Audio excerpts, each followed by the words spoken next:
Two Live Crew. Hey, everybody. May the 4th be with you. Wow. And also with you. And with you. I'm Jenny. I'm Paul. And we're with the Go Box Art Crate, That's a us. art subscription box focusing on acrylic painting. And we always do a May the 4th painting. Always. We have done it for like the last 5 years. Some of it was in a studio, and the last 3 years were live streamed. So this is year 3.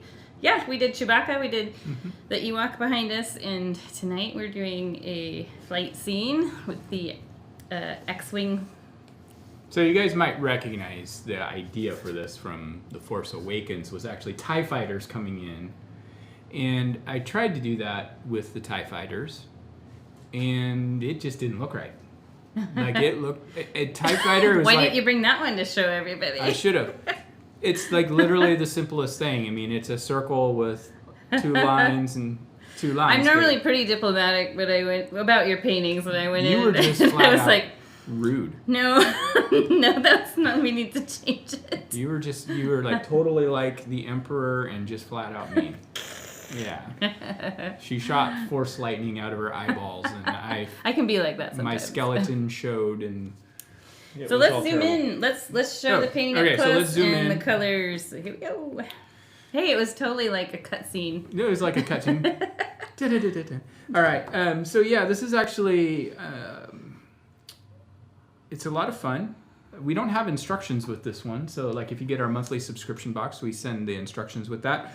This one we don't have instructions, so we're just going to be going strictly from my memory of how I painted it, and which is okay. I feel pretty good about it. We'll So see. we're going to use our coaster. If you guys have a coaster, Yeah, if you got the as a kit, it template. came with it. With it, if you're doing it on your own, like a small bowl, Tupperware container, anything. a ceramic coaster, just don't puncture your Yep. workspace. And then your the other canvas. thing we're going to use is I've got a couple old paint jars. We're going to use that as a template for our other son. If you have a silver dollar, if you happen to have some ancient coinage laying around, Yeah. that's about the right size. So this painting, it's not a specific planet. It's not Tatooine. It's not, God, what's the one in The Force Awakens? I can't remember. But it's not a specific scene. Definitely not Hoth. It's definitely not Hoth. It's definitely not Endor.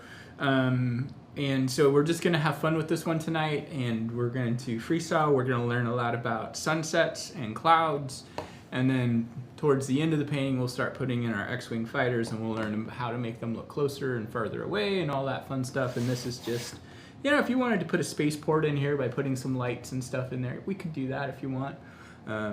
But yeah, all that said, let's toast. You could do a Chewbacca walking across like the Patterson Gimlin film. Yeah. So let's start off with a toast. Okay. Let's toast to George Lucas for providing us with what? Years of entertainment. 45 years now of entertainment. Yeah. And cheers. Cheers. Cheers, George. Thank you. And I'm a major Star Wars nerd, so Me too. yeah. All right, so let's go ahead and get started. Let's start off with our coaster. And what we're going to do, if you don't have a coaster, you can also freestyle this. This is fine. Whenever you're looking at like a sunset and the sun going down, you've usually got a lot of atmosphere that's breaking it up and making it not very perfect. So what I'm going to shoot for, though, is about... I'm not going to shoot like a stormtrooper. I'm actually going to hit where I need to hit here. I'm going to go about a third of the way up from the bottom of the canvas and about a third of the way in from the left-hand side. I am going to start out with my number 8 brush. For those of you who have brushes, it's about a 1/4 inch wide. Actually, hopefully everybody's got brushes of some sort. But just a kind of a small, medium-sized brush. I don't know where I put mine. You They're do- over here. Okay. All right. And I'm just going to use some of our yellow. All right, we got a total Star Wars nerd in the house. Yay! It was funny, I shouldn't say funny, but about, getting close to 2 years ago, we had an older dog who was not doing too well, and Jenny and the kids had to go up to Skamania Lodge where we used to do classes, and I stayed home for the weekend to take care of the dog, and I watched every single Star Wars movie that weekend. It was fun. So that was just a couple years ago, so I watched them in chronological order, not release order. So the other thing I'm going to do is I'm going to create my second sun here, and I'm just going to kind of go at about a 45-degree angle and maybe about 2 inches away from our other. And I'm just using an old bottle. You can use one of your new bottles. Just or you can freehand it. Or you can freehand it, yeah. Just be aware that when you do this, there's going to be some paint on the bottle. So make sure you don't put it on something important. Now, from this point, this is just kind of our rough guide. I'm going to switch now to my largest paintbrush. And we're going to start getting our sky blend. So one of the things I try to do when I'm painting out from a sun or a moon or anything like that, it's really easy. You want to just go around in circles. I try to make sure that I'm not just painting in circles and my brush is moving in different directions. It's okay if you brush into your white a bit, and I'm actually going to go ahead and just let these two be connected by the yellow. And what we're going to do is we're going to paint out about 2 inches or so from our white all the way around. You don't need to get out a ruler or anything like that. Just to go with your feelings. Feel the force. Feel it within you. Feel the force, Luke. Just feel it. Stay on target. I have some Star Wars trivia. Jenny's going to bust out some trivia Star questions. Wars trivia. We'll just do it as we go. And our last video, I know we forgot to answer the last question, so. We did? Yeah. Yeah, I think I realized that later. I'm just going to pretend like we don't have any land or planet down below. We're just going to treat this like we're doing this whole canvas with sky for now. And, all right, I'm just going to kind of get this going here. It's like a reverse double egg. All right, now with that kind of loosely placed in like that, we're going to move kind of quick because this paint dries fast. I'm going to use a little bit of our orange now. I'm not going to rinse my brush unless the paint is starting to dry on the brush, but mine's not yet. And I like to move out maybe about a half an inch or so from where I stopped, brush in the orange, and then brush it back. So we're letting the two mix? Yep. And I think you could also dip your brush in yellow. You can dip your brush in some yellow to help blend this if you need to. I definitely need to. Mine's Yeah. yellow is drying very fast. Yeah, the yellow does dry fast. The orange does too. And these colors interact with each other pretty well, so it's not like it's a big disaster if you get too much orange. In fact, if you look at the original painting, the orange actually comes in pretty close to our suns, so it's totally fine. Kind of let it work back in. The more you brush it, the more blendy it's going to be. Sparkly blendy. For the robot chicken fans. Sparkly glowy. Sparkly glowy blendy. So Jenny, which was your favorite Star Wars movie? Because, I mean, we have the floor. This is a special Star Wars event. May the 4th. May the 4th be with you. New Obi-Wan Kenobi trailer released today, by the way. Oh, really? I sent it That's to you. Smart. Oh, you did? Oh, Yeah. They Series were starts smart. on the 27th.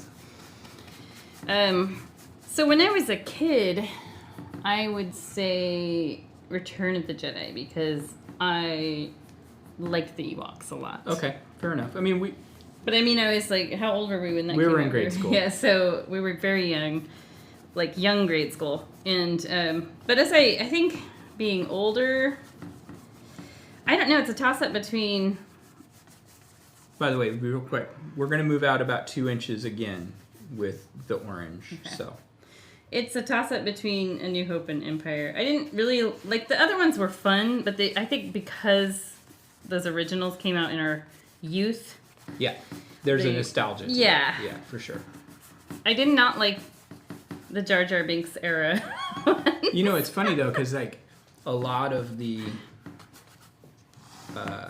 YouTube universe of Star Wars YouTubers and stuff, they love that era because that's what they grew up with. That's probably, if I was really young during that time. I would for sure have thought, oh, Jar Jar Binks. I don't know. Do people just universally hate Jar Jar Binks? Or? Yeah, I think even the people who grew up with Phantom Menace and that prequel trilogy being their prime trilogy from an age perspective, I think even they don't like Jar Jar Binks. Yeah.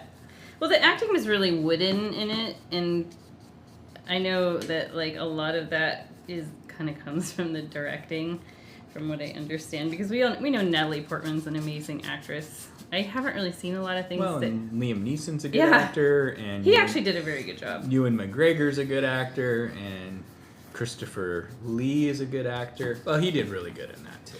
Yeah, I think maybe it was just Hayden Christensen and Natalie Portman seemed maybe like there was no chemistry. Yeah, it was a chemistry thing, I think, more than anything. But everybody makes fun of that one line where he's like, "I killed them, the women and the children too." Yeah.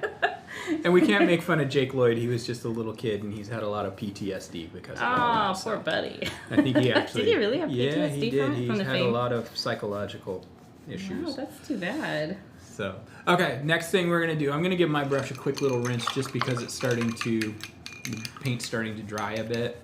We are going to now start using our red, and this is it Fire Red is the name of it. It's a... Very orangey red. It's a very orangey red, and it really blends into this orange really well. It's okay to pull this color in a little further than you think you want to. I'm actually doing this sky on mine just a little bit lighter than I did the original painting. So if you look at the original is very red, and I'm starting with it a little lighter, and there's method to my madness here. We are going to just roll with it. So I think my favorite Star Wars movie, number 1, is Empire Strikes Back. But a close number 2 is actually a newer one, and it's Rogue One. So I actually think that's the best written Star Wars movie.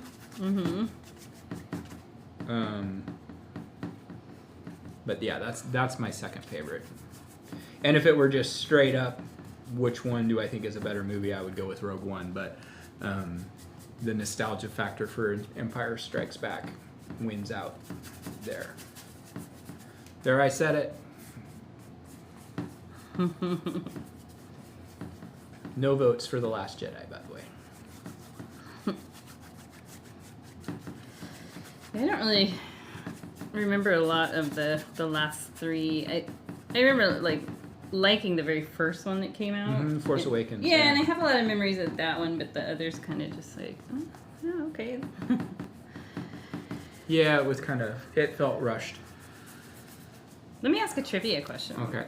To me or to everybody? To everybody. Well, I'll ask it to everybody, and then we'll come back with the answer in a few minutes. Okay. I have not read the trivia questions. Some of these I might have done... last year? Yeah. I think I read them last year. Okay. Let's see here.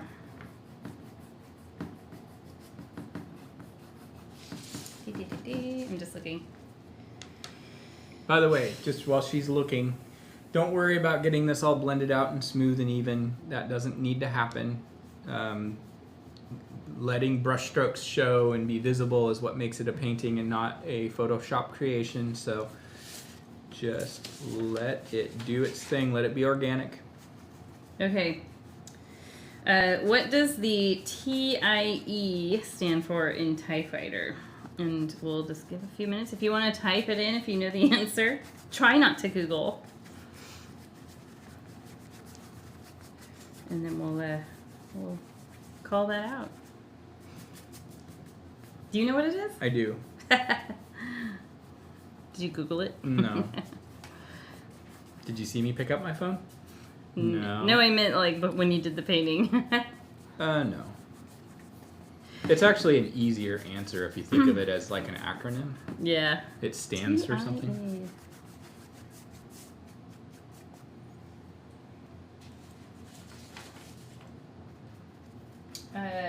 This red, I noticed you get a lot of brush strokes. Yeah, it's very translucent. Mm-hmm. And that's okay. This painting does go, allows us to layer.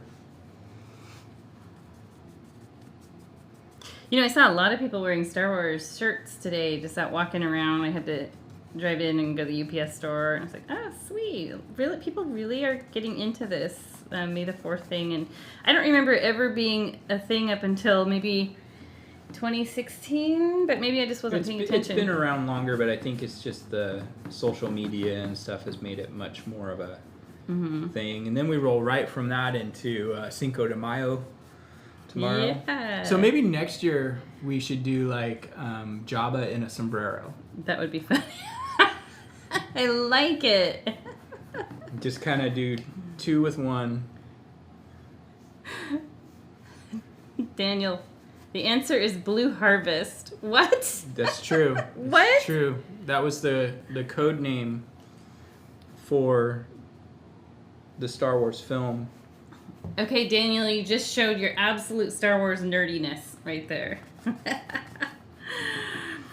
So when they were filming Star Wars, I think it was in Morocco, they called it Blue Harvest.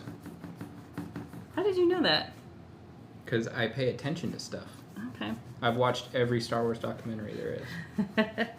Okay, well, the answer, the TIE Wait, you want me to answer? Oh, yeah, go ahead. Twin ion engine. You got it. Twin ion engines. Okay, now I've got another one to throw out there, and then we'll, I won't just bombard you guys all with a bunch of trivia. But it's kind of fun to do a few. I saw this one I thought was interesting. Let's see here. Where is it? In The Force Awakens, what abandoned vehicle does Rey live in?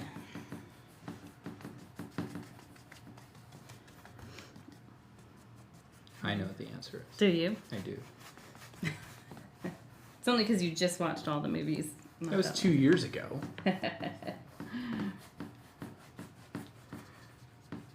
I randomly start watching them all the time. I just never finish watching them.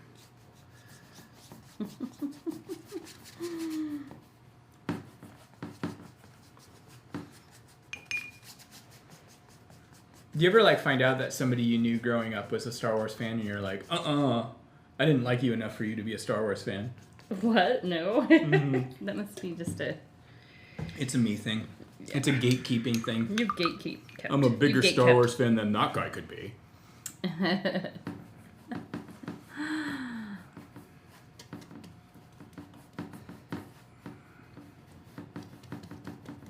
Alright, so I'm not worried too much about this getting too light.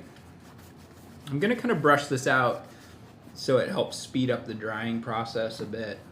I don't want this super thick.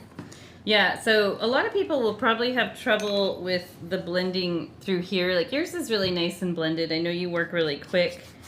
I've been kind of doing trivia and stuff, so mine has sat for a few minutes here and there, and so this kind of blending is what I've got, and a lot of you might have that, and I only say that because I know it was really common when we taught life classes. Yeah. So in that sort of situation, you want to wash your brush. Bring that orange in.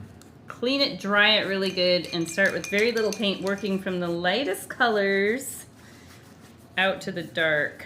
Yep. And the light colors will kind of soften that really hard edge where the red meets the orange and yellow. And you know what? The other thing is, on a painting like this, because we are going to be putting clouds and stuff in, that a lot of times will hide that. And I think you can also mix some of your colors together. I was mixing the orange and yellow together, just as kind of like a cheat move. Absolutely. Yeah, you can do that. I mean, there's a lot of ways. Sometimes, if doing something like this type of a sky would be really fun to do on a larger canvas, but never really use a brush any bigger than this. I'm saying, like an 18 by 24 canvas or something like that. Sometimes I know we see a lot of artists on TV, old famous guys that used to be on OPB and stuff, and they use a giant paintbrush, and that's great. Who might you be talking about? I don't know. He was really popular around the same era as Star Wars. He painted a lot of ecstatic trees. He really did. They were thrilled. And anyway, you see a lot of artists use really big wide brushes to do nice big broad swaths of area, and it's a good way to get a nice blend, especially if you're using oils and stuff. But another thing that you'll see is, like, if you look at like paintings by like Monet and some of the other masters, they didn't really have great blends. I mean, it was a lot of manipulation of the paint to give the impression of a blend and things like that. So how does that work? Well, it's like we've used the technique of, like, when we're going from the red into the orange, is using small paint brushes that the red breaks up as it goes into the orange, and the orange breaks up as it goes into the red, giving the impression of a blend instead of actually being a smooth blend. And that's a really highly effective way of painting. So I'm going to go ahead and rinse my brush real quick. Oh, Daniel is correct. The abandoned vehicle that Rey lives in The Force Awakens is the AT-AT. That's correct. I wouldn't have known that. So that planet is actually a junk yard. For yeah, I thought that was really neat, though, when it showed her in the beginning, and she's like, got these goggles on, and her goggles are made out of like a stormtrooper helmet. Yeah. So I'm going to take my big brush real quick. We're going to put a little bit of some color into our suns, and I'm just going to start out just a little bit of fresh yellow right on the inside ring here. It's okay if you lose your circularness. Just want to get a little bit of that fresh yellow, and then I'm just going to take some white now. And what I want to do is kind of just work over that fresh yellow a bit and get that color to soften that edge up. You can brush this out into your orange a little. And what we can see is we're going to soften it up so that we don't have just that harsh traced line. This is really a cool thing to do.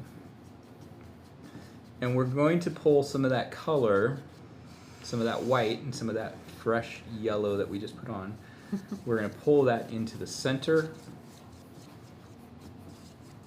of our sun area. We don't really need it to be super bright white. Oh, Kim's on. Nice to see you, Kim. Hello, Kim. May the 4th also be with you. How is the weather down there in Florida? Probably nice and sunny. We've got, we actually had a nice sunny day. Yeah, over 70 today. It was fantastic. The clouds were really weird. When we looked up in the sky, it actually looked like Sherpa. It was so weird. I got a couple pictures of it. I don't know if I can post them in the comments on this channel. Can I? I probably can. I don't think so. Okay. Maybe I'll post them on our GoBox Art Crate Facebook page. That's a group page. You can join it if you haven't. Yep. We post insider info. We do. Lots of paintings. Okay, so next step real quick. I'm going to switch over to my medium brush that we use to trace our suns to begin with. I'm going to just, again, some fresh yellow right around the ring of this one here. And then just some white. Doesn't take very much.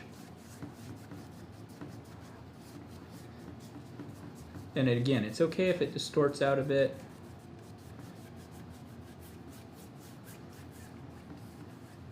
It's just like seeing, like, when you go out in the desert and you see the heat waves raising up. It's totally fine if you get distortion.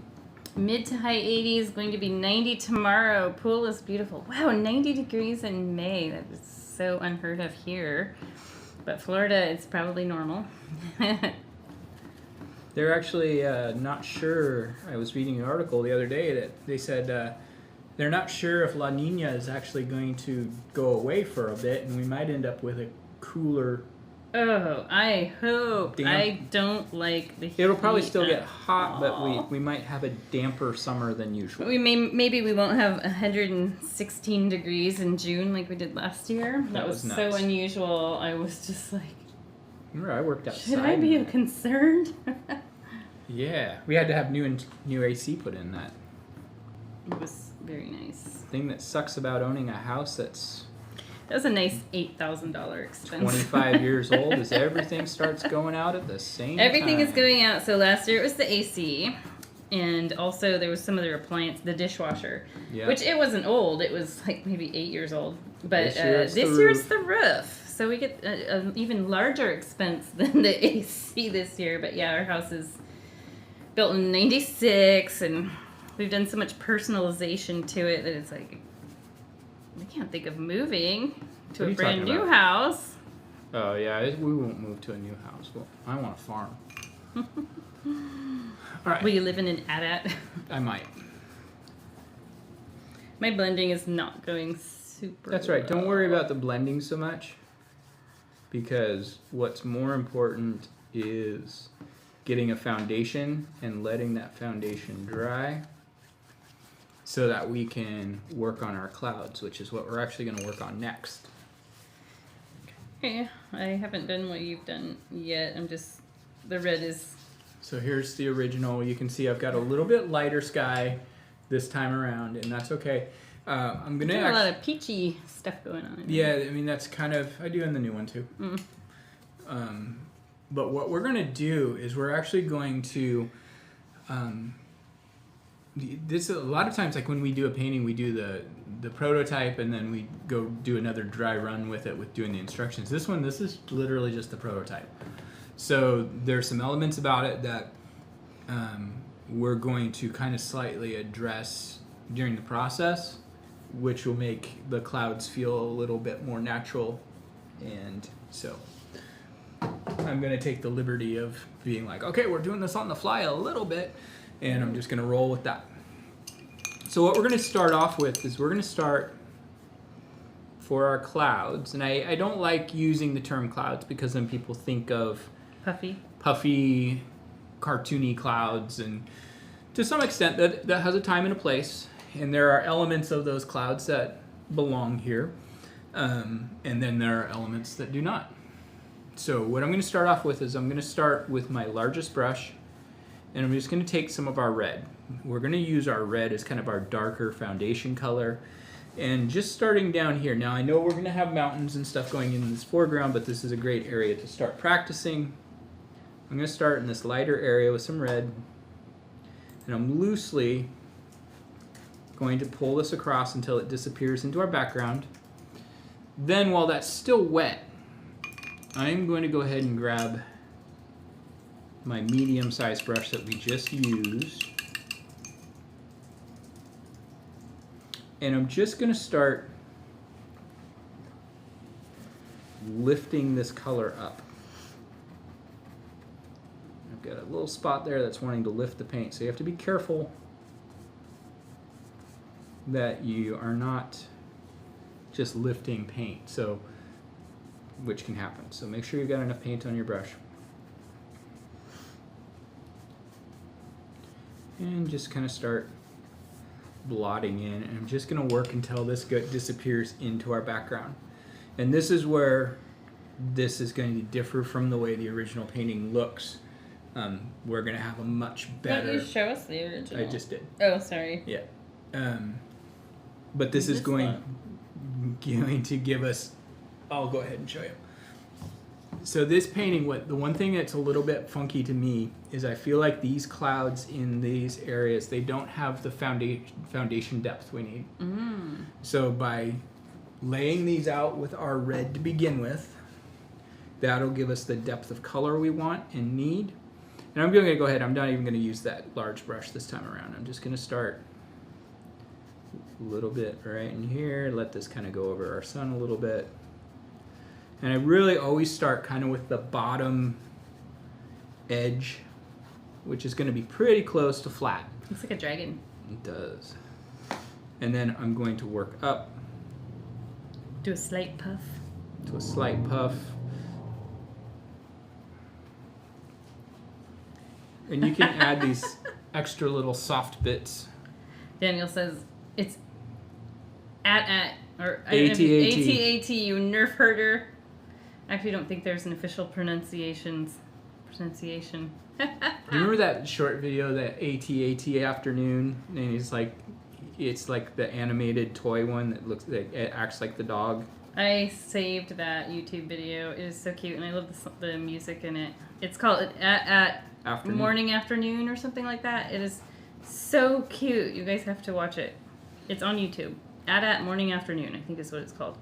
Or AT Morning Afternoon, depending on how you want to say it. And that reminds me, let's put out another trivia question. Oh, so hold on before you get that going. Okay. We're going to keep working our way up the right-hand side, then we're going to work our way up the left-hand side. As you move up, you can get a little bit bigger and bolder. If you are down in this lower area, it sometimes is nice to just kind of have some smaller suggestions here. But the one thing you're going to want to make sure that you're doing is that you're not just recreating the same shape and size over and over and over again. Oops. So it might be good like right here to kind of not go quite as far over. Maybe there's an extra little cloud here. But really always get this kind of bottom edge being fairly flat and horizontal-ish, and then puff from there. And we're just going to keep pulling this until it disappears into our outside perimeter. Okay, Jenny. Okay, this is a Book of Boba Fett question. Ooh. Yeah. Kind of another polarizing series. Some of the Star Wars people probably watched it. So you either loved it or you hated it. So this is in the Book of Boba Fett. What is the liquid Boba Fett sleeps in? Ooh. And I think it is also in... is it the same tank that Luke is in Empire? It's similar. I don't know the answer to this question, by the way. Yeah, I didn't Ectoplasm? either. That's what it is. Salt water. No, I'm just kidding. I always thought that was weird. Was it some kind of healing tank that he was always climbing into? It's basically a giant amniotic sac. How does one get one of those? Take that, stem cell research. Maybe it'll take some years off my sun-damaged skin. It might. It really did good wonders for Boba. You know, he looked pretty craggy. I don't think it was doing him very good. He had some significant skin damage from A, being in the Sarlacc pit acid, and then B, being drugged behind the Tusken Raiders. I really liked, out of that whole series, I really liked the second episode. And that's when he starts getting accepted by the sand people. So I felt like the female character, female sand person, who was the really badass fighting one. One who had kind of like the locks. Yeah, and she was the one who was teaching him how to fight their way and stuff. I felt like there was a character built there, but then it just kind of was like... Yeah. It's like I was waiting for more. So true. I agree with you. Like, she needs her own little series, in my opinion. It seemed like there was more to it than that. Yeah. But other than that, what did you overall? Did you like The Mandalorian better, or did you like... I think The Mandalorian's a lot stronger. Yeah, I think so too. I think I understood what they were doing with Book of Boba Fett, but it was not what those of us who are diehard fans that wanted to see Boba Fett the bounty hunter kind of come in and do his badassery. We didn't get that. And, I mean, to some extent, but it was a lot more of it was political, like gangster political stuff, and it just... I liked Timothy Olyphant in it. Yeah, for sure. He actually was really good in The Mandalorian, but I think they kind of saved that series by shifting it back. Wait, he was in Boba Fett? He was in both. Oh, he was? Yeah. I don't remember him in The Mandalorian. I'm going to go back and watch it. He was... I think it was season 2. Beginning of season 2. Excuse me. So Kim says, my hubby said he was basically a slug, so some kind of water. Yeah, I think she thought we Never mind. Oh, she thought we said Jabba. Yeah. Daniel says he sleeps in a bath of vodka. I mean... Wow, you know, it's like one of those, what do they call it? Those tanks where you sensory deprivation tank of vodka. That would definitely deprive you of sensory if you stayed in there very long. So let's go ahead and read out the answer. This is called so the question was, in the Book of Boba Fett, what is the liquid Boba Fett sleeps in? And the answer is a Bacta tank. That's Oh, Bacta. geez. I knew that. Bacta tank. Did you really? I had no idea. I was like, I mean, now that you mention it, I've heard the term. I have never heard that term. In fact, when I saw it, I was like, did they spell something wrong on this? The trivia questions I got, there's a whole bunch of them. I only copied a few, but there's a website. I just used Google, and there's a website called. I shouldn't give that out yet. I'll give that out at the end. Hold on. You didn't just come up with these on your own? No. So one of the things you can do I'll give it out at the end, though, because I just realized if I give it out now, people can Google it. One of the things you can do with these clouds is you can kind of come back afterwards and add some little bits of texture, some extra little feathery fronds and extra clouds and things like that. Don't be afraid of going over your sun's. Especially if you got a spot on your sun that just wasn't blended good. Here's your painter Band-Aid right here. Yeah, I think this is actually a lot. I think a lot of times, like, doing something like this where it's not real world for us, it's kind of fantasy inspired, fantasy, science fiction, whatever it's made up. You mean you don't see two suns every day? I do if I take my glasses off. Or if I have too much tequila because it's Cinco de Mayo. Two suns. But the nice thing about painting fictional worlds and stuff like that is you can do anything you want. There is no right or wrong. And I've actually often wondered if people would enjoy doing some like fantasy type paintings. I wouldn't say like a full-on, like, here's Gollum smashing a fish against a rock kind of thing. But you're thinking like Hobbit hole paintings? Yeah, things like that. Actually, there is another YouTube artist that does a lot of that, and I think she's pretty popular. So I think that you're onto something there. I mean, I'm a nerd, so we can all be nerdy in private in our own homes. Unless you're a YouTube artist. Unless you're a YouTuber, then it's just open for everyone to know. Let me get another question. Okay, so one of the things I'm being sure to do while Jenny's looking that up, is I'm making sure that these are not just all kind of stopping in a column, that there's some sense that they're somehow tied together. So some of this goes across, like this one's kind of breaking up here, but it's going to tie across all the way. And it just kind of helps break up the balance of it being too structured and rigid. Okay. Okay, the question is, who adopted Anakin and Padme's daughter? Ooh. First and last name. I know that. Do you really? I do. Who was the actor who played that? Jimmy Schmitz. Yeah, you're right. I was trying to remember who that was.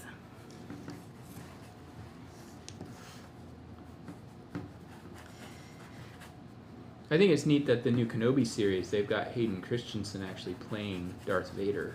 Yeah, and he's a lot older, and he's got some movies under his belt, so he's, probably performing a lot better. And George Lucas isn't directing it. It was such a big role for such a young kid, like a lot of pressure. I can't even imagine. Actually, that is how we named our son Hayden, because I was reading an article about the casting. It was in like 2000 or late 1999. I was reading an article about the casting for the new Star Wars movie, and they said Hayden Christensen in the article, in the Oregonian. And I didn't know who that was at the time, but I was like, I kind of like that name, Hayden. So did a lot of other people around that time. Actually, in school, there were no other Haydens. I was surprised. I expected there would be a ton, but there were Cadens, Bradens, Jadens, and that kind of thing. But we did have a friend. Was the only Hayden. We do have a friend whose daughter's name is Hayden. Yeah, that's right. Yeah. That's right.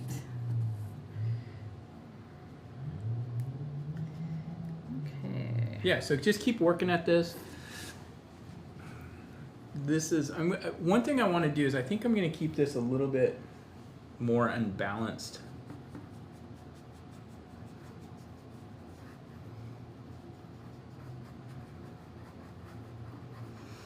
Yeah, I remember when I told you that name, you're like, oh, cool, like Coach.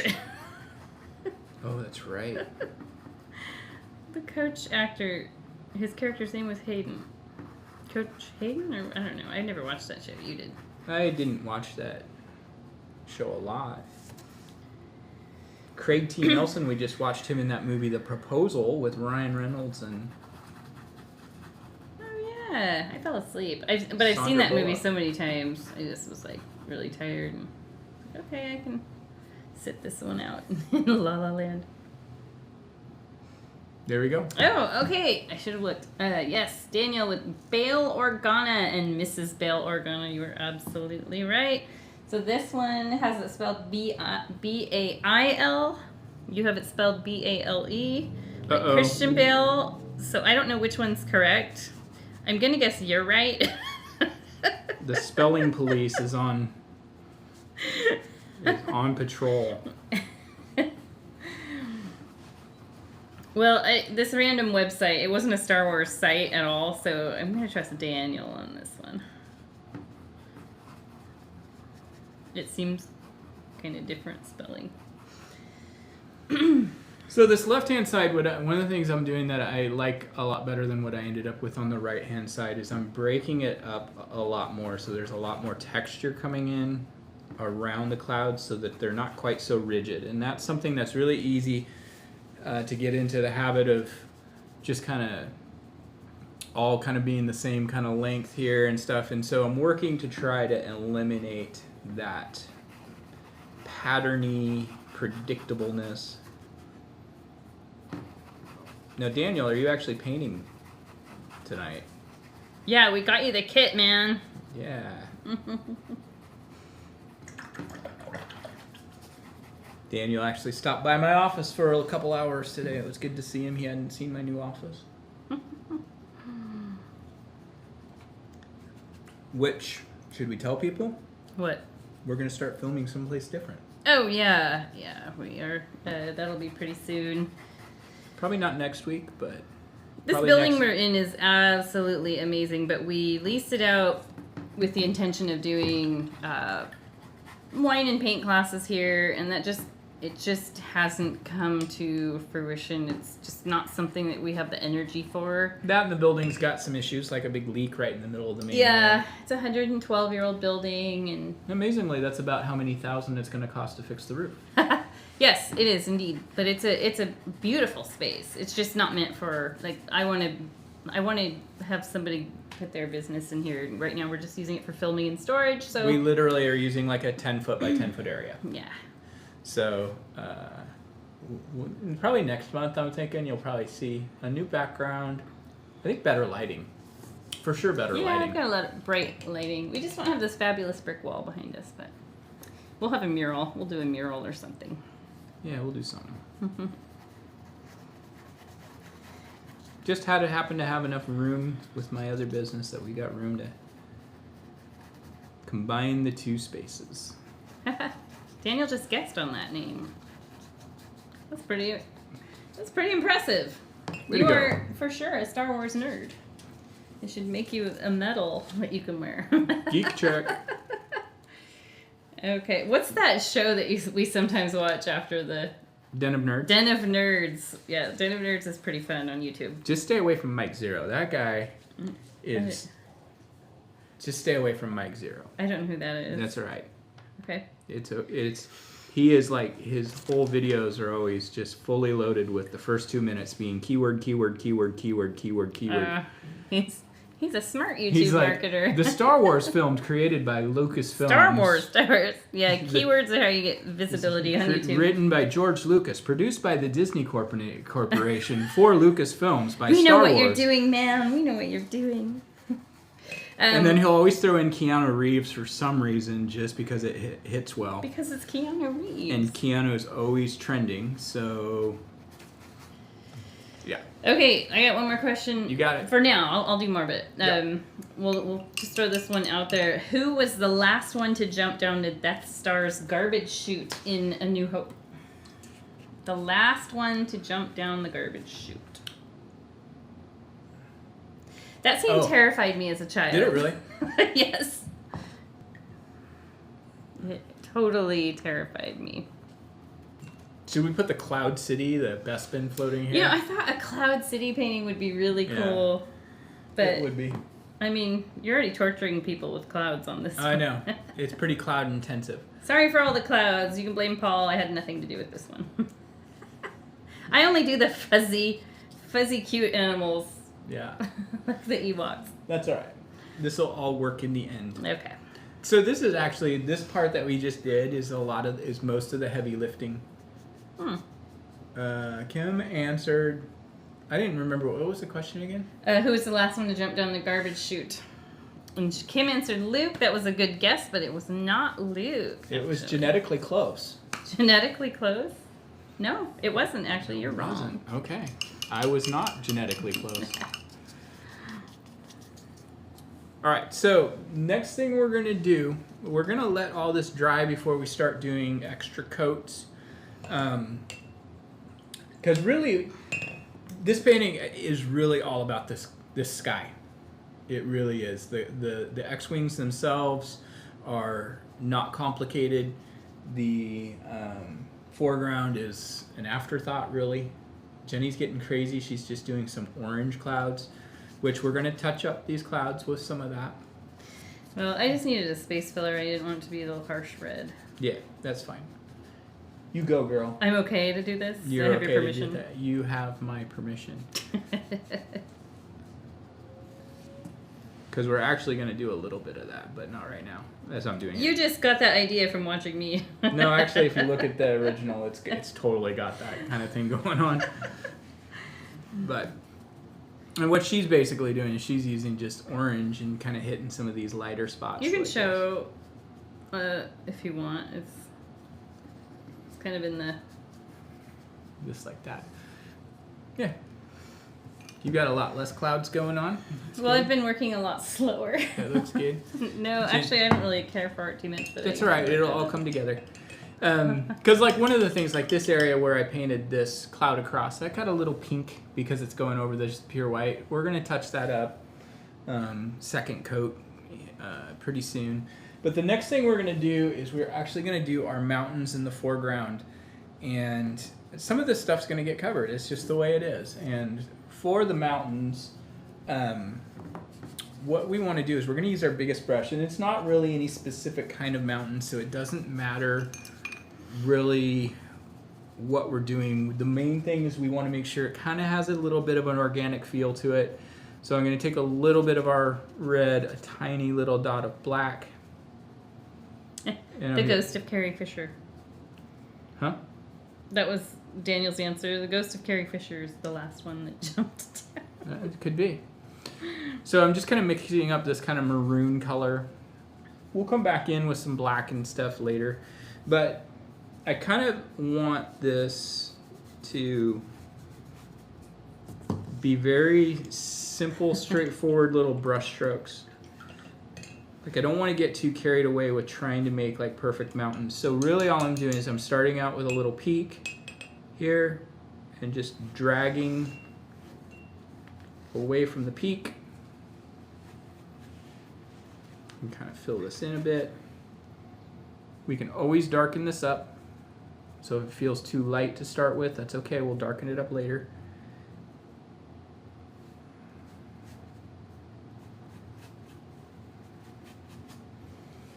And I actually intentionally kind of left it be a little bit thin because I liked the idea of seeing some of the sky color showing up. Let's do one more. Are you making the Cascades? I am making Bob Ross mountains like you wouldn't believe. Keyword, hashtag Bob Ross. Hashtag Star Wars. Kathleen Kennedy, Bob Iger, Star Wars, George Lucas, Mark Hamill. Come on, you're going to get sued. No, we're after 2 minutes in. It's okay. It's all just keywords.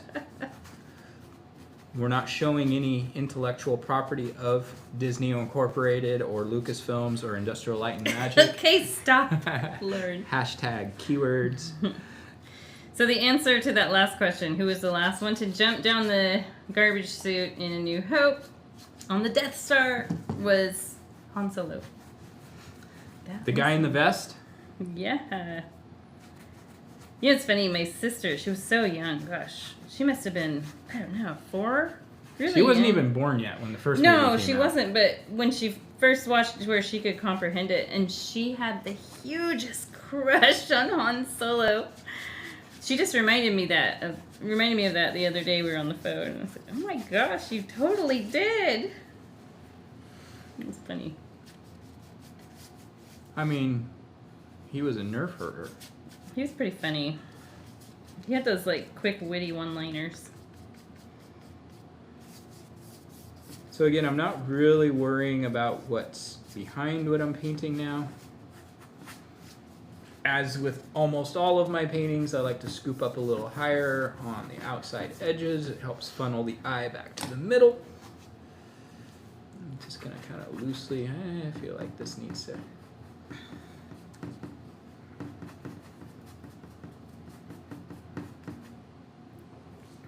Yeah.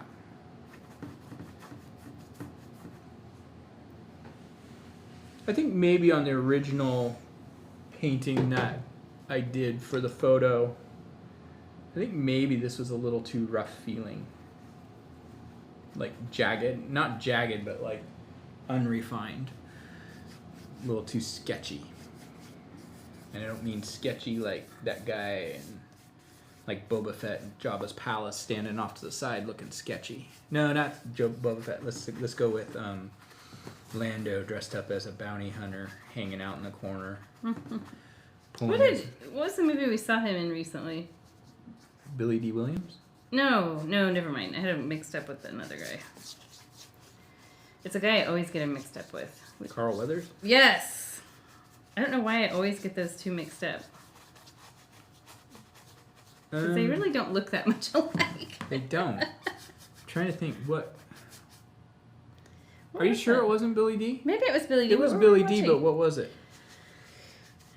It was probably one of Greta's movies. Oh, it was the 1989 Batman. He was Commissioner Gordon. That's right. Okay, so it was Billy D. Or no, he was the mayor. He was the mayor. Okay, so it was Billy D. I just painted Mount Washington on here. Doesn't that look like it? It does kind of. Mount Washington, Central Oregon. Your mountains always look way better than mine. That's not true. Mine look kind of janky tonight. No, they don't. They look... The mountains are there just simply so that there's something there. So don't worry about your mountains. I'm actually going to take a little bit of black now and just kind of help fill some of this in. So don't worry about your mountains feeling like something's lacking there. Not the point of this painting.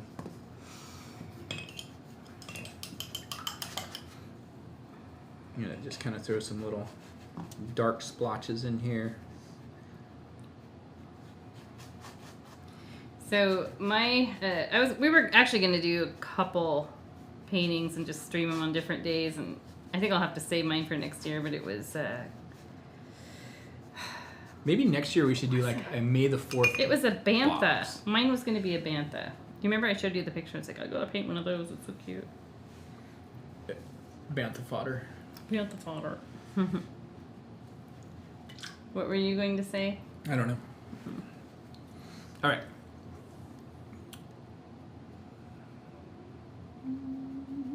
So that's pretty good. Okay. Where it's at. Next step we're going to do is we're going to start adding a little bit of some extra depth to our clouds, and we're going to use our number 8. Yeah, we don't take them back down. Oh yeah, we'll be definitely. They'll be they're already up on our website. Kim asks, will we be selling this kit after tonight? Yep, for sure. Yeah, it is. It is on there, $25, and yeah.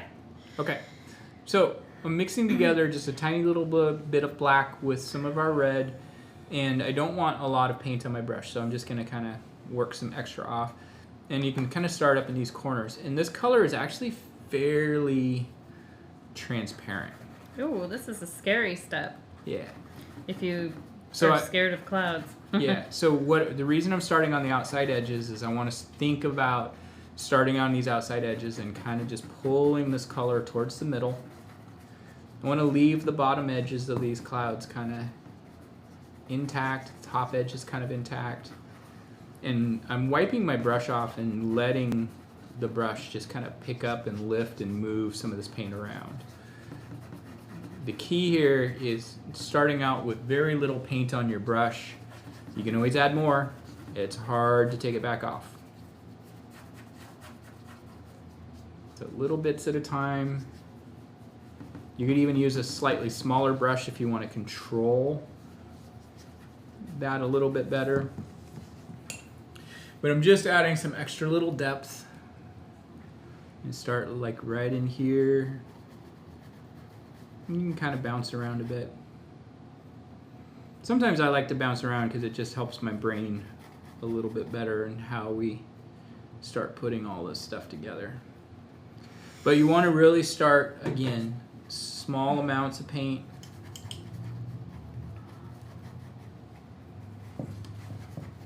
Okay, my paper towel is...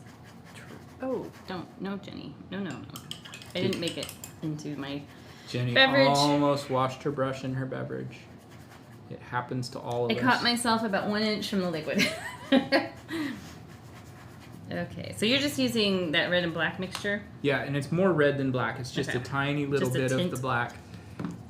Yeah. Yeah, so my paint up there is still a little wet. So it's okay if it is. Peeling away that first coat. Oh, is it peeling away? So I'll just work up higher, actually, where I think this is dry up here. Yeah, and if it starts peeling the paint away, so that happens, leave it alone. Don't try to fix it. Come back 10 minutes later, half hour later, hour later, whatever. Tomorrow. No, it'll dry in 10 minutes. Even like after about 5 minutes, it's sticky enough to work usually. Yeah. But you want to make sure that you're not going, like a lot of times people get that little bit of paint to lift, and you'll know it when it happens. It's just like all of a sudden there's canvas showing. It's so frustrating. And people's instinct is to immediately try to add paint, and it just kind of creates a bigger problem. So, how are we looking? We've been about an hour in, so we're doing okay. So this is a good opportunity, like if you, like I kind of had this kind of like bandy thing that felt really uniform. This is a good opportunity to break that up. And the way I can do that is I can let this color, this darker color, just kind of not exist in between here. You make it look so easy, Paul. A lot of practice and years and years and years. Now I'm not going to do quite as much of this down low. I'm going to really focus this more on the top half of our sky. The reason is the lower clouds are further away, so they're not going to have as much saturation of dark colors. And that's kind of something we don't think about a lot of times when we're painting skies, is that they need depth and perspective as well. And one of the let me just push my canvas all around. One of the easiest ways to add that depth and perspective is by desaturating your tones as you work towards your horizon line. So letting those colors be a little bit more neutral in the grand scheme of it. A little darker and more intense up higher.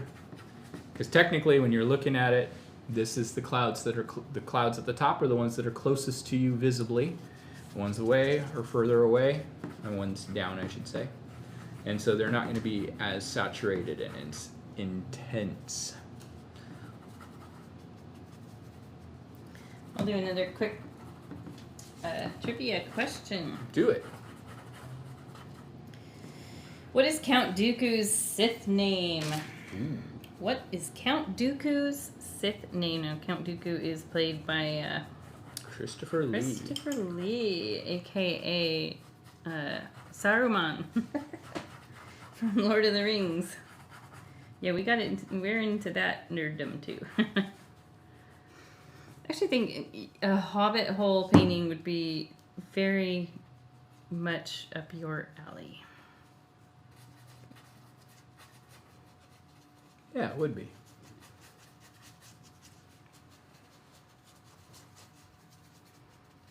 God, he's an old dinosaur, isn't he? Who? Count Dooku. Oh, yeah. Well, he passed away, the actor. I know. But he's He's so good. If you read some of his life history, it's amazing. You realize, dang, this guy's been around a long time and he's been through a lot of stuff. It's pretty crazy. I don't even remember what all it was. I think there was like a BuzzFeed article or something I got sucked into probably one morning laying in bed. And I was like, wow! I did not know that. So one of the things I'm doing with this color too is I'm just adding some little smudgy little bits of chatter in some of these areas up higher on the canvas, and that's just adds more depth. I like that you call it chatter. Yeah, I don't like using Cloud chatter. Cloud chatter.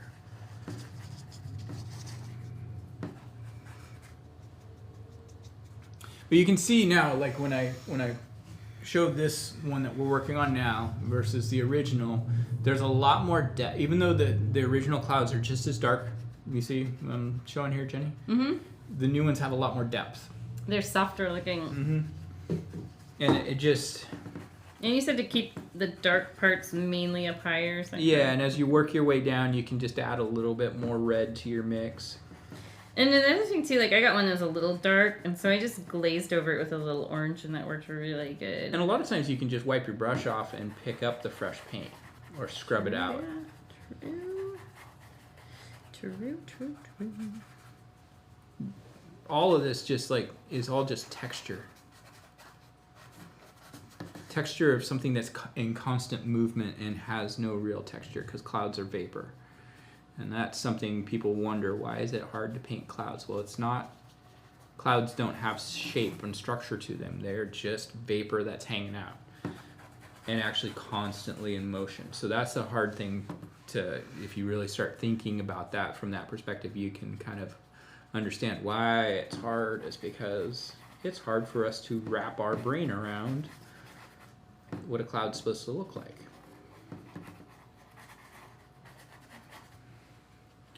So I'm just going to kind of let this kind of be like that. I've got a little spot on my clouds here that go across my sun that can use a little extra red. So I'm just going to touch those up real quick. We're going to touch these up with a little bit of orange here shortly. And there's actually some techniques in this, Jenny, that we've never really done before on a cloud painting, which I'm really... Whoa. Pulling out new techniques. Yeah.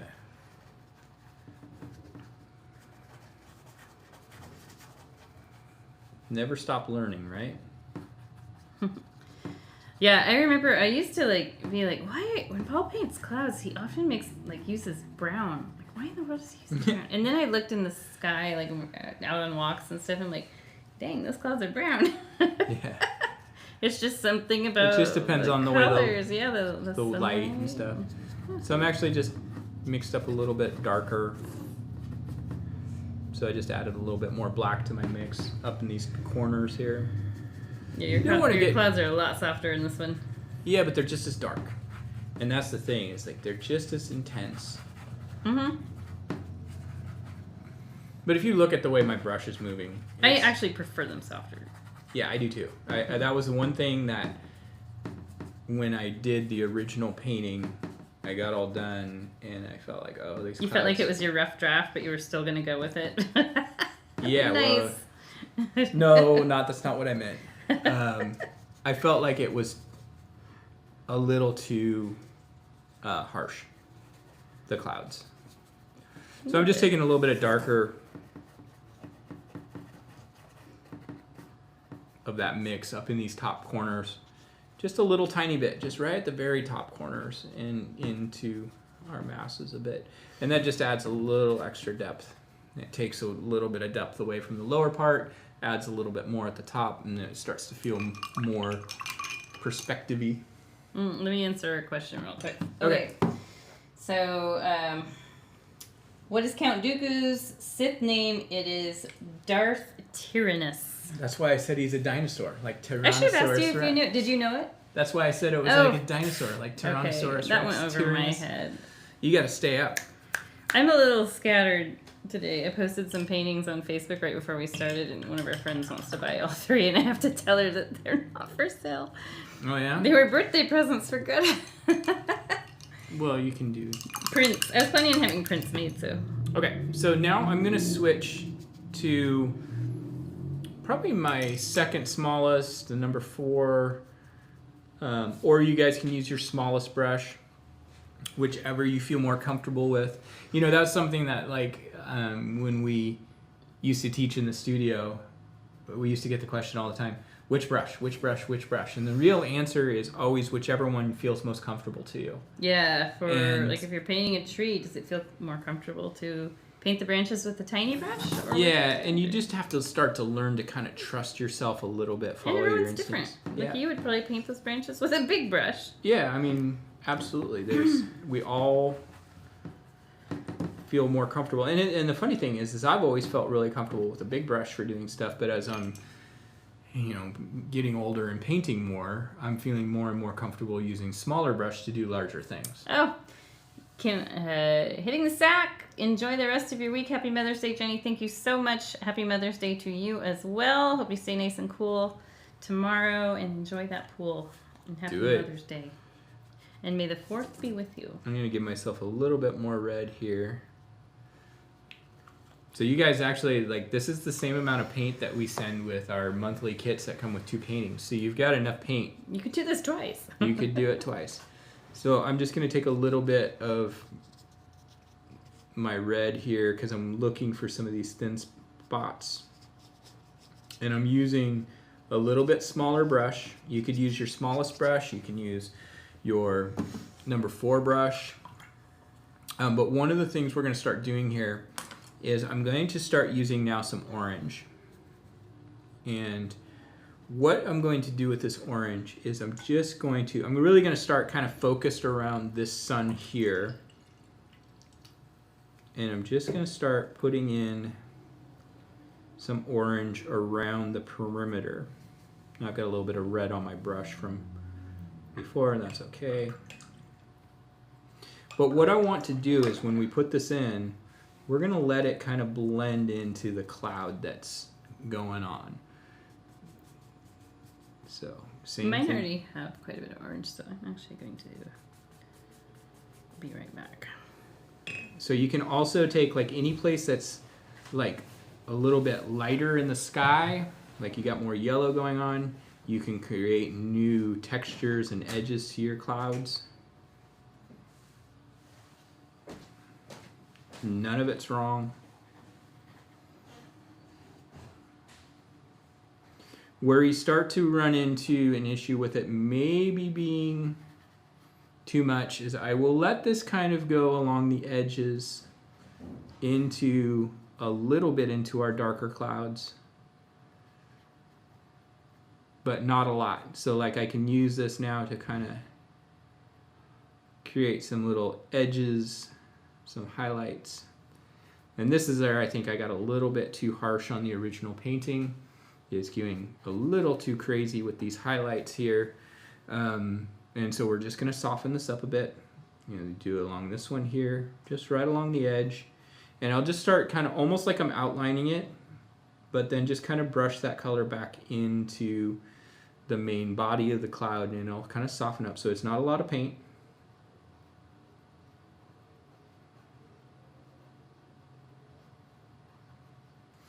And you can also, when you do this, it adds some of that depth. You can kind of break this up a little bit. You can pull this color right out off the point there.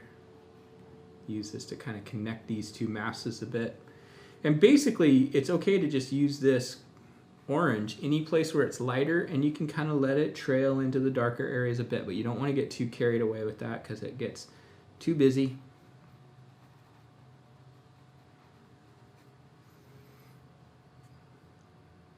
It's okay to do under, and because we got this one sun that's all the way down in the bottom and then this other one that's up a little higher, you can do both sides of most of these clouds.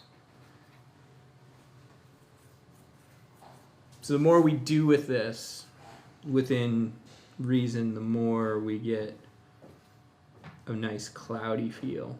Let me do a little bit of the orange. For the orange there, it's a little extra depth.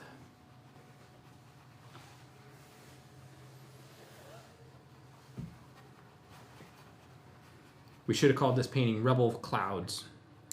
Yeah, no kidding. Let's have Paul torture us with clouds. Yeah. But you can see I just did this one right here. That's just the orange, and it helps soften up the one that's below it.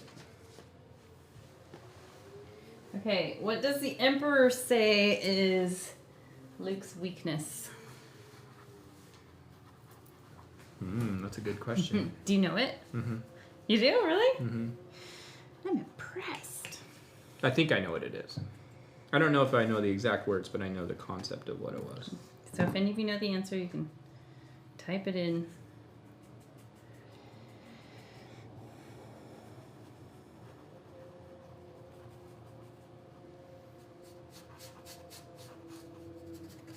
Yeah, a lot of this darker area might need a second glazing, depending. But sometimes you can leave some light areas and it can look like highlights, which is kind of cool.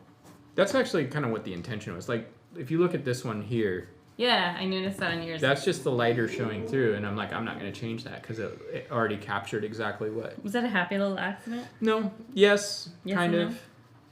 It's kind of like a lot of times when I'm doing like a mountain similar to this, my intention is for that to happen. If it doesn't happen, oh well. But if it does happen, it's like bonus points.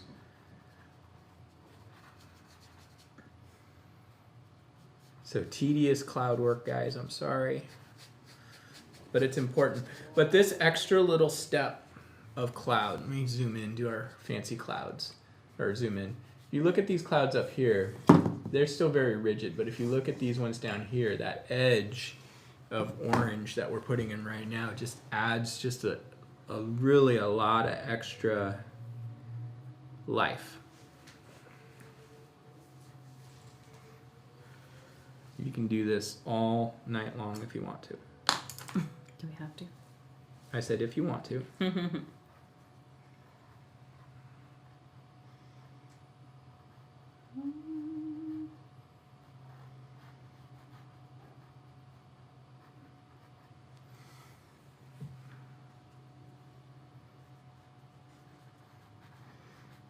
It's funny because this was a cloud before, and now it just feels like a mountain that's further in the background.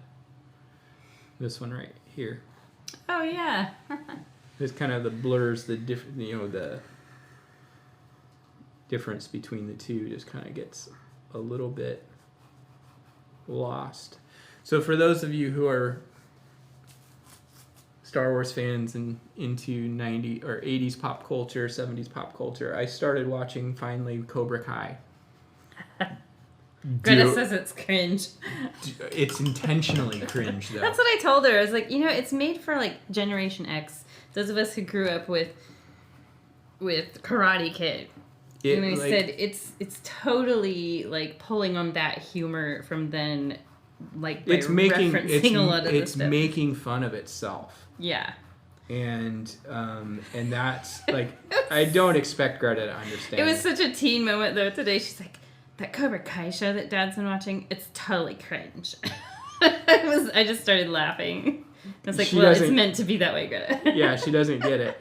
And that's okay. I don't expect her to. She has not seen the original Karate Kid, nor would she understand the context. Nor would she have any interest. No, well, she has seen the original Karate Kid, but she doesn't understand the context of what's going on and the whole dynamic.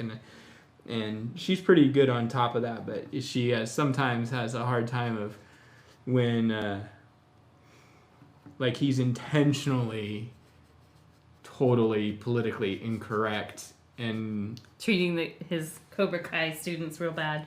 Yeah, and she just sees it as being mean because she doesn't know.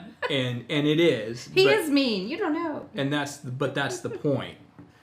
It's the point that this guy's so out of touch. He's Johnny. Yeah, and he's a bully grown up and never grew up out of being in the 80s, and yeah, I highly recommend it. But And I think it started as a YouTube series. But where did you find it? It's on Netflix. Oh, okay. There's 42 episodes. If you haven't canceled your account yet. Right, like so many people are. But I really, I mean, like, I was surprised I was shockingly surprised at how it was. Oh, a ton of our friends have been recommending it on Facebook, so. I mean, it totally was just making fun of itself. It totally was. Oh, you're right, Daniel. His faith in his friends. That is the answer. Did you know that? I was going to say it was his loyalty to his friends. Well, that's, yeah, same thing. That's why I said I don't know. You get half a point, I Paul. don't remember the exact words, but I remember the feeling. So that was, what does the Emperor say is Luke's weakness?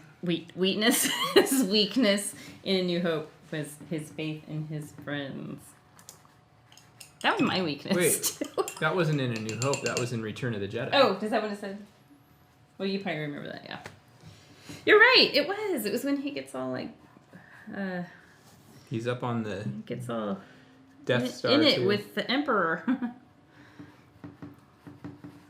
So, which one of those movies you saw? One of them at the drive-in. Is that right? Yeah, the very first New Hope. Oh, really? Okay. So my uncle, as you know, but a lot of people don't know, he owned a movie theater from the time the year I was born up until he still owns it. He's 86, and I spent a lot of years working there as a teenager and in college. But I also, as a kid, saw all those big movies at the theater, and so yeah, I saw some of the Star Wars movies. Annie, Short Circuit, that was another one that was a really big deal to me that I loved. Indiana Jones movies. That was pretty fun. So, real quick, you can see this extra bit of orange that we're putting in around the sun and stuff like that compared to the original. It looks a lot more dynamic and interesting, I think. Mm-hmm. So when we do our TIE fighter, or X-Wing fighters, excuse me, we will be a step ahead. And those, really, we're getting, like, what are we, an hour and 16 minutes in? Mm. There's really not a lot left on this painting. It's just kind of little detail stuff like we're doing now, and then our actual X-Wings. And the X-Wings themselves, I mean, you can do one, you can do two, you can do the whole fleet, battalion, whatever. Squadron, that's what it would be. Rogue Squadron. So, do you think, are they going to do another Book of Boba Fett? No. Oh, really? You think it's done? I think it's done. He's getting too aged? No, they, from what I understand, Book of Boba Fett was a temporary solution to some offset issues that were going on with the contract status of Pedro Pascal. Oh, that's... There was some Wait a minute, that's Book of Boba Fett. Pedro Pascal is Mandalorian. Yeah. But because he was in it. Hey, I'm having ADD, sorry. Yeah, you gotta listen for a second. There were some issues with his contract and whether he was going to renew. And they were, and what the contract negotiations, and they were concerned that they weren't going to be able to get Mandalorian Season 3 done in time. Got it. So they really quick or at all. Mm. So they shifted focus to Book of Boba Fett. I think I remember you telling me this before. They shifted focus to Book of Boba Fett as to fill in that slot, and then they got things resolved with Pedro Pascal, for Mandalorian, which is why then 2/3 of the way through it shifted to Mandalorian. It shifted back to being like Mandalorian Season 2.5. That's funny. And setting up for Mandalorian Season 3. So it was a rushed effort to get something out there for fans. Mm-hmm. Now, what do you think is going to happen in? I have no idea. The new one. New Mandalorian? No, the new... Obi-Wan? Yeah. I'm not going to say. Very curious. Have you watched anything on that? There was a new trailer today. No, have you watched any, theories? There's been some theories. Yeah. Cool. Yeah, I'm excited. When does that start? The end of this month? 27th. Okay, nice. I am going to switch brushes now, and this is kind of our new technique that we've not done before. I'm going to switch now to my smallest brush. I'm just going to use some pure yellow. And basically what I want to do is I'm going to outline these clouds that are in our bright sunlight. Just going to outline them with the yellow. And I'm going to let that yellow kind of come up around the edges of the sun itself.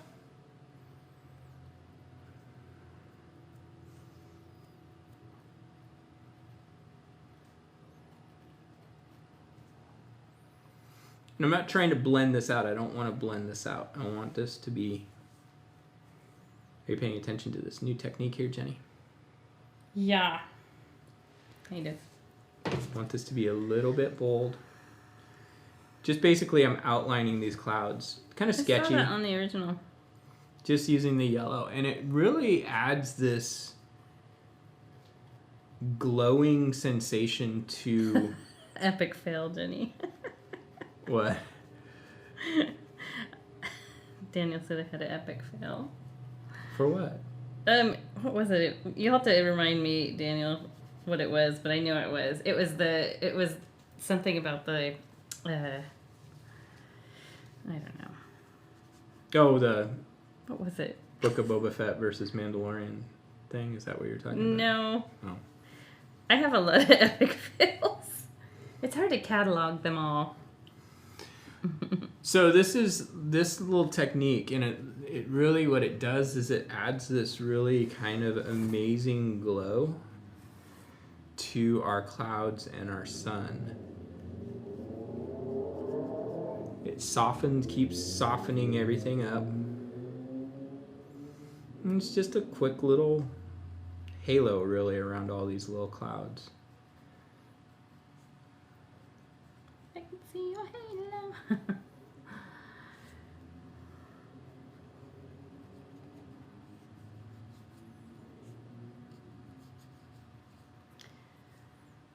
You better get to those X-Wing. Oh, we'll get there pretty soon. We're all going to run out of energy. Well, we're only an hour and 20 minutes in. So the X-Wings are coming up next. And honestly, that'll be good because the refreshments are telling me... Hurry it up, Paul. The refreshments? Yeah. Are you talking about dinner? Yeah, dinner's like, come on. I know, we didn't eat. I wasn't hungry when we left, so. We didn't even make dinner. We might have to get dinner on the You know way what? Today was a day that I got groceries from Costco and Fred Meyer. And those days that I get groceries and meal plan, I'm so exhausted by the time everything is put away that I'm like, even though I have groceries to make everything, I don't want to cook. Super Deluxe, here we come. Super Deluxe in Sherwood.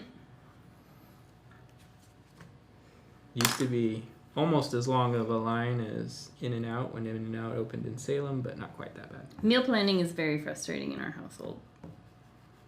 Every single person. Paul and I eat the same as each other. We like the same things. Our kids, completely different from us and completely different from each other. I eat a lot more than anybody else in our household. Alright, so this is just...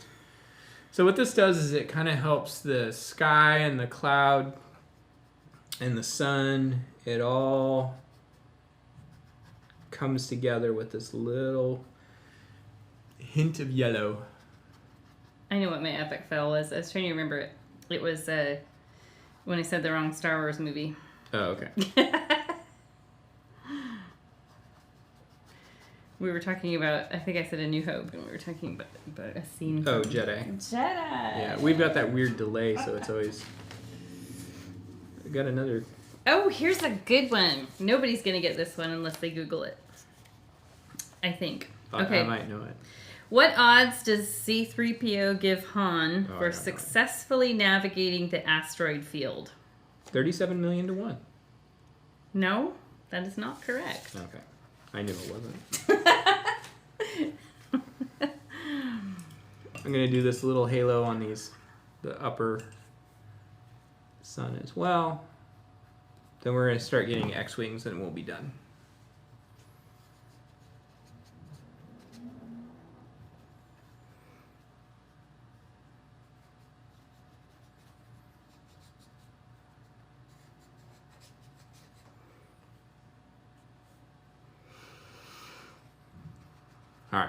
You're painting Cloud City. Are you sure this is...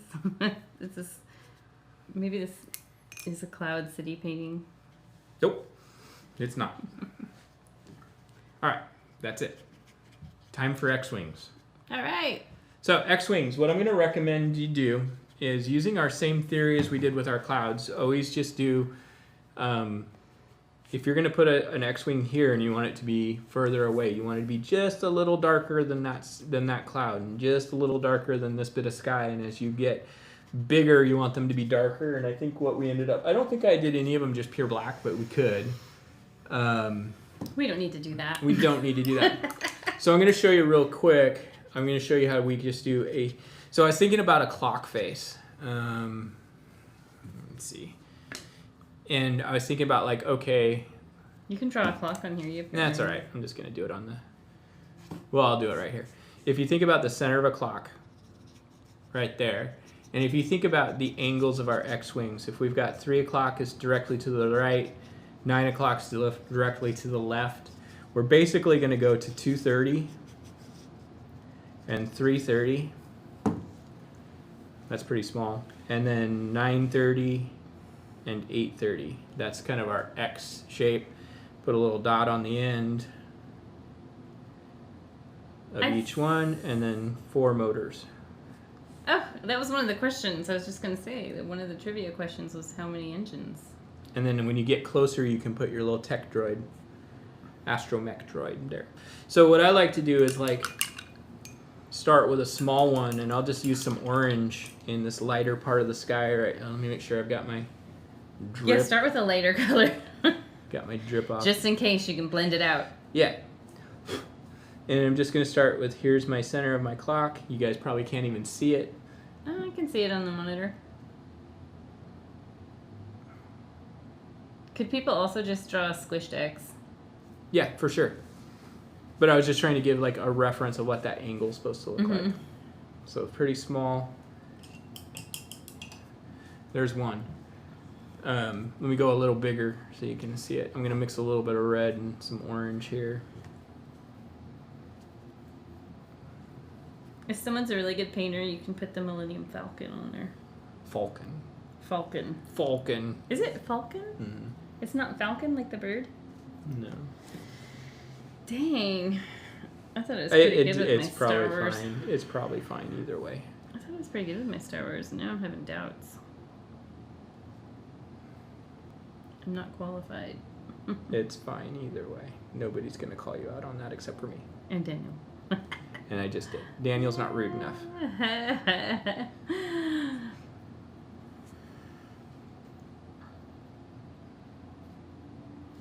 So the thing that's really cool with this type, I got to do my, you can even just do like a little blob in the middle when they're smaller. But it's really fun to do, like, especially these smaller ones. You can do them even smaller if you want. You can literally just do like a little X. Okay, so real quick, I have a question about these X-Wings. Because I can't really remember from the movie. Can they adjust, like, how wide the X is? Well, so... Like how open so when they're open, like, when they're just flying normal, they're flat. The wings are flat. And then when they go into, like, fighter position, they open. So they go like this. Okay, because I made mine kind of narrow, and I was like, I think they do that. Yeah. I mean, I think they actually... Yeah, so when they're just, like, cruising for speed, they close them up. And then when they are doing more maneuvers and stuff, they open up. So it's really cool. Like, you can do, like, a whole bunch of these just that are just even just little X's. Like, oh, those ones are way off in the distance, and they're on their way. And those don't really show up in the camera very well, but if I zoom in, you can see. They don't have to be anything super fancy. They're too far away to be detail. But let me do one that's got a little bit more detail. Get a little tiny bit of black going on this one.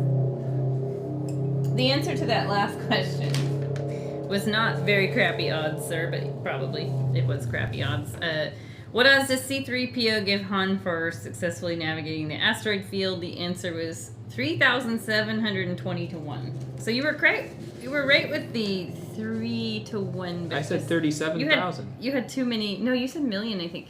No, I said, oh, maybe I didn't. You had few too many zeros in there. But I had the 37 part right. The 3-7. I'll give you a quarter point for that.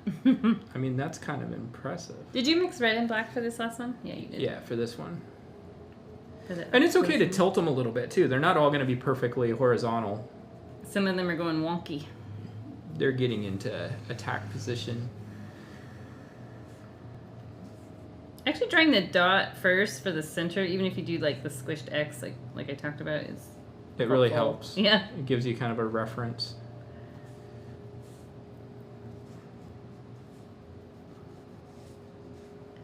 I was shopping at a fun little antique mall a couple months ago, and it's called Curiosities. It's really cool. They have the weirdest stuff. They have like taxidermy ravens that I don't even know if are legal to have here in the United States. Because I wanted to buy one. I thought, we've got this red grand piano, and I thought, baby grand piano. I thought, that would be so cool on top of there. And my daughter and I started looking into it. We're like, there's a lot of places, a lot of people online that are into taxidermy who say it's absolutely illegal to own. Depends on where the raven came from, because they were from Europe. Didn't say which country, but well, if they're from Europe, they're fine. Supposedly, but other people online said differently. But anyway, I'm getting off topic. I found Paul the coolest, big, thick, hardback, like brand new Star Wars art book, and it has a ton of different artists. It's all fan art. Scenes. It's amazing. It is so good. I love it. I'm just super impressed. Did you see the ones where they like made them like they're in a rock band? And yeah. Those are so funny. I love it. It's so good. So this is kind of our big feature X-Wing here.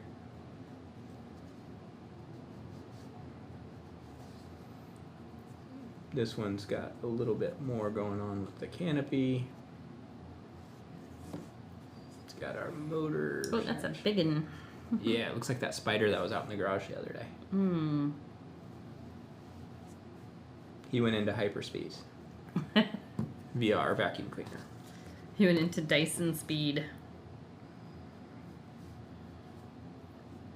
Poor guy. He was just trying to. Dude, he was huge. Like, I don't have a problem with spiders, and that guy gave me the heebie-jeebies. But hobo spiders are also not native, so... And they're poisonous. That's a little janky looking. So their engines are like these 4 circles on the back, right? Yeah. And what do you call that droid? The astromech? That's what the name of the droid is? The droid that sits in there? Yeah. Because that's what R2 did, right? Yeah. And just do as many or as few as you want. That's it.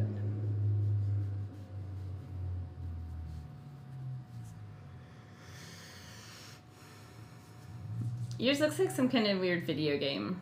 Like, Mm-hmm. I used to play this video game with my friend Nora on the Mac. And I think it was called Crystal Raiders. In the 80s. And it totally reminds me of... You've got a video game going. But mine look like Jack's. That's kind of what they look like, but as soon as you say it out loud, it's for sure that's what it looks like. I broke the rule. You broke the rule. Rule 327. And these are the big bouncy balls. Yeah. I'll do one last trivia question. Okay. Let's see. Let me pick a good one. Oh, that's... I could do a hard one or I could do an easy one, but I think I'll do a hard one. Okay, here it is. What species of relatively small height helped freeze Han Solo in carbonite? Oh, I know what that is. Do you really? Yeah, absolutely. I'm impressed. You do not. You're lying. I know it. Don't answer it until... I'll whisper it to you. Okay. How do you know that? Because I had all the action figures when I was a kid. Did you have one of those? I did. I don't even remember what those things look like. Oh, okay, yeah. Okay, those guys. Yep. They were also in The Book of Boba Fett. Which I thought was kind of cool. They got to make an appearance. So they're short? Yeah.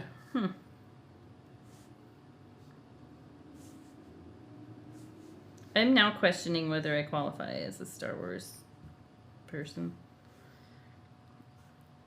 I'm just doing some individual little dots. I'll just say I'm forgetful. That's okay.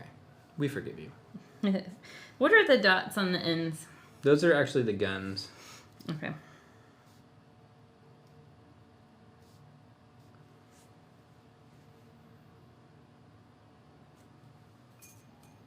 So when you were a kid, what was your favorite of the Star Wars movies? I know it's probably different when you're an adult. Obviously, we've seen Depends more. on whatever the newest one I had just seen was.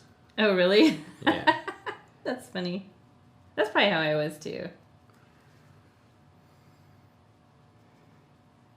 You know, in hindsight, I mean, it's like they're all good, but none of them are like the most like mind-blowing cinematic experience. Mm-hmm. You know, of course, the nostalgia of them, and then keeping in perspective like when they were. That is a really bad X-wing right there, by the way. You could put some like jet fire on those engines. Maybe it would. No, Like, except for they're coming towards us. Oh, okay. It's all right. I'll live with it. I'm not worried about it. I think if I tried to fix it, it's just going to make it worse.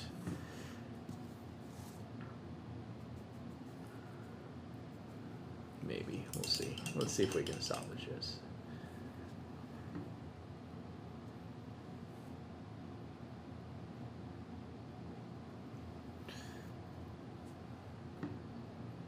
I think, like, for me personally, like,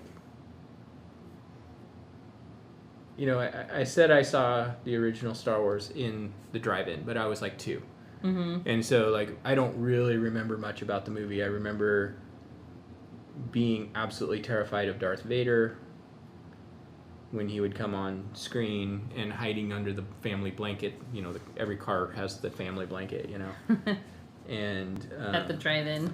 Yeah. But outside of that, I don't remember like specific elements of, you know, the story itself. I was too young. I was 2. Mm-hmm. I remember going to see Empire Strikes Back in the theater with my parents, and would have been, let's see, Empire came out in 81, so I was like 6, and we just happened to go to the same theater that my sister and her boyfriend had gone to see it. Do you think that was a coincidence? I don't know. I don't know. Your parents will never say. Yeah, and to be fair, I mean, my sister and her boyfriend are They're still married, Mm-hmm. still together, that same boyfriend. And then I remember when Return of the Jedi came out, my best friend at the time, we were in 2nd grade, and our moms let us skip school the day it was released. Oh, I remember when you told me that story. And we, one of the moms took us to go see it, and I remember waiting in line forever to get our tickets, and then when we were waiting in line, it was at the old Eastgate Theater. Yep. And when we were there, some guy dressed in a Darth Vader costume was up on the roof of the theater, like, motioning at people and stuff, and it was just like, oh my god, it's amazing! You know, you didn't wet your pants? I just about did. Like, my buddy Craig Wilson and I were so heavily into Star Wars back then. It was like, that's all we did. We get together and play with our action figures, and it worked out because I always liked Luke and he always liked Han, and so when we would make believe, you know, pretend we were Luke and Han, it worked. And you should reconnect with him. Maybe you could play with your Star Wars figures. Yeah, contact him. Oh, he Craig. might still be a Star Wars person. He like might you be. Yeah. He moved away just like a year after that. Didn't he move to South Africa? No. Oh, a different one. He moved to Chicago. Okay. Okay, before I forget, I want to answer that last question. I'll let Paul answer it since he knew the answer. Ugnaughts. Ugnaughts. So the question was, what species of relatively small height helped freeze Han Solo in carbonite? Ugnaughts. They always look like they had gigantic, big, as Greta would say, caked out booties. Yeah. All right, guys, that's it. We are done. You have to sign it. I do have to sign it, so I'm going to sign mine. And do I try to do a Star Wars signature? Let's see if we can do it. What's a Star Wars signature? Like in the font. Oh. Good luck with that. You can't even handwrite. That's true. Actually, that's pretty good. There we go. Now you have to make like the text going back at an angle. You know, it's funny. It looks like the number. PS5. It's like the number 25 almost, and that was always my number playing baseball growing up. Perfect. So, all right, let's zip back. I know you want to show my painting. Oh, yeah. We always have to show each other's paintings. Yep. And you can see my jacks in the sky, my little flying jacks. I think you did better with your X-Wings than I did with mine. Mine are a little bit wonky. It's just that one. You just have, like, this one's a little bloated. Yeah. These guys, yours are totally they're definitely rebels because they're unorganized. Oh, completely. Going They're in like, their I'm own going to directions. tilt, and I'm going to go this way, and I'm Yeah. going to fly into the second sun here. So that turned out good. It turned out. Let's just say that. It turned out. Yeah. Okay, let's go. All back right, here. let's turn people loose to go watch Star Wars if they would like to go watch Star Wars. Yeah. I Thanks, want guys. to say the website I used for trivia questions, there were a couple different ones. One was from last year, so I can't remember what it was, but this year it was like fatherly.com. I have no idea I didn't really peruse the website. I just found it via Google, so I don't know what it, but I do like to give credit It was fun. when I can. So until next year in May, we'll do maybe we'll do like a bundle. Yeah. Of May the 4th paintings next year. We'll see what we feel like doing, but until then, Probably another fuzzy critter yeah, or something. Maybe an Ugnaught. we've got some ideas. So until then, May the 4th be with you. May the 4th be with you. Check out links below to our Patreon and Coffee. Especially if you use your own supplies and do our videos, we definitely appreciate a little bit of money thrown our way. Every little bit helps, and it can be as low as like, I think they have the lowest set is like $3. Yeah, We're for happy sure. for that $3. So. Yeah, for sure. So yes, join us again when we'll be back again early June. We've got our live streams next week and the week after. Yeah, I was trying to remember what date it was. Yes, so next week, I don't remember the exact date. It's the 13th. It's Friday the 13th. We'll be doing a fun whimsical painting called Blue Moon Willow, and then next week we'll be doing yours. Yep. So, all right. See you later. See you guys. Bye. Bye. May the 4th be with you. May the 4th be with you. And also with you. I have got to pee so I was wondering, you were ready to